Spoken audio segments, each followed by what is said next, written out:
इन नारों को मैंने देखा कि पाकिस्तान की एस्टेब्लिशमेंट कितना पसंद करती है। जिसने ये नारा लगाया वो सारे इक्तदार में बैठे हुए। लगाओ ताकि तुम भी इक्तदार में जाओ।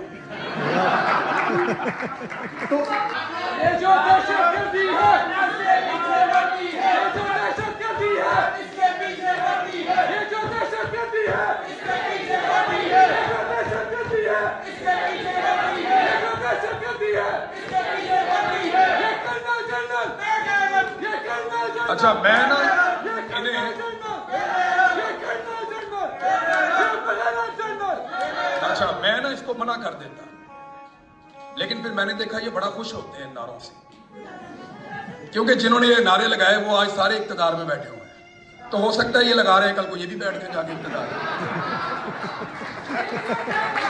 जिन्होंने। अच्छा मैं, क्योंकि हम जर्नलिस्ट हैं, हमारा काम तो फैक्ट्स सामने लेकर आना है ना।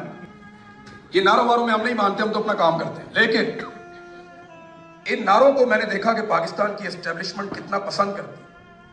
जिसने ये नारा लगाया वो सारे इक्तदार में बैठे हुए। लगाओ ताकि तुम भी इक्तदार में जाओ। तो मुझे तो इससे कोई हैरत होती नहीं है। यानी ऐसी अक्लमंद एस्टेब्लिशमेंट है पाकिस्तान की